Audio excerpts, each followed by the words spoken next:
मेरे साथ मौजूद हैं अपर जिला जज दिनेश कुमार नागर जी। सर से जानेंगे आखिर लोक अदालत के किस तरीके के फ़ायदे वगैरह रहते हैं और मीडिएशन में आम जनता को किस तरीके का लाभ रहता है। लगातार सर के द्वारा लोक अदालत में लोगों को लाभ दिया जाता है, आखिर क्या कुछ खास होना चाहिए आम जनता के लिए और क्या कुछ फ़ायदे रहते हैं, उन्हीं सब बातों को जानने के लिए सर से सीधे मुलाकात करते हैं। सर, स्वागत है आपका। Thank you. किस तरीके के फ़ायदे रहते हैं? देखो, लोक अदालत जो है लोगों की अदालत है और लोक अदालत के माध्यम से जितने भी फॉर्मेलिटीज हैं उनको हटाने की, टेक्निकलिटीज को हटाने की कोशिश की जाती है ताकि सीधा संवाद पब्लिक का किसी जज से, उस अधिकारी से जिसके यहाँ उसका डिस्प्यूट है, वहाँ हो सके। तो लोक अदालत में आपसी समझौते के आधार पर मामले निपटाए जाते हैं। जितने भी सिविल केसेज हैं वो सभी लोक अदालत, अगर लोगों में आपस में कॉम्प्रोमाइज़ हो गया तो लोक अदालत में अपना केस निपटवा सकते हैं। लोक अदालत में जो भी केसेज निपटते हैं उनका एक फ़ायदा ये रहता है कि उनकी कोई अपील दलील नहीं होती और उसमें ना एडवोकेट की ज़रूरत पड़ती है, ना बहुत सारी टेक्निकलिटीज़ होती हैं। मैट्रिमोनियल मैटर्स हैं, पति पत्नी के वाद हैं, जैसा कि आजकल बहुत उस तरह के विवाद हैं, तो उसमें भी लोक अदालत के माध्यम से ज़्यादा केसेज निपटाए जाते हैं।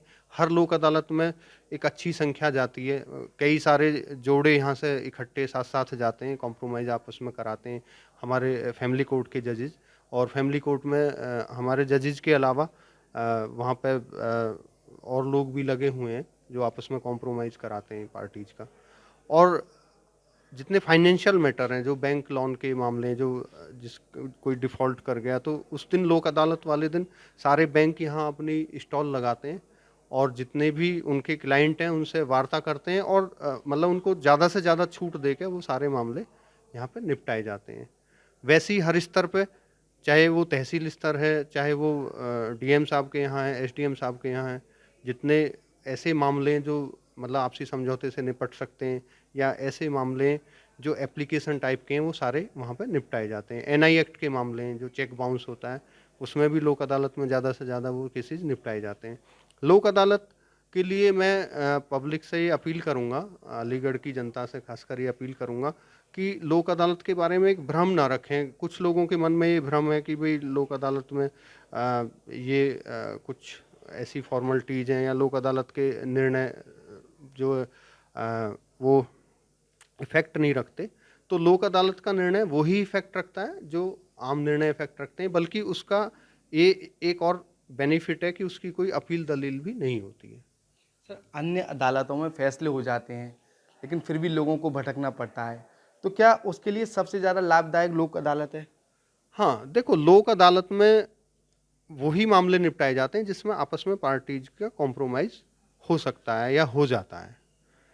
तो बाकी मामले तो ट्रायल उनका चलेगा। जैसे क्रिमिनल केस में केवल कुछ पेटी ऑफेंसेज हैं जो लोक अदालत में निपट सकते हैं, बाकी तो लोक अदालत में नहीं निपट सकते।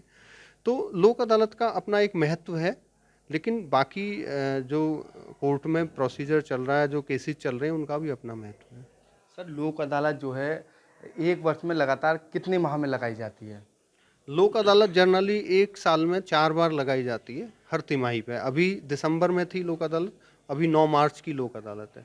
तो 9 मार्च क्योंकि अभी एक महीने बाद ही आने वाली है, तो 9 मार्च को लेकर मैं लोगों से ज़रूर अपील करूँगा कि जिनके इस तरह के मामले हैं जो अभी मैंने पूर्व में बताया, तो वो अपने मामलों को लेकर सजग रहें और कोशिश करें कि अपने ज़्यादा से ज़्यादा मामले लोक अदालत में आकर निपटवाएँ।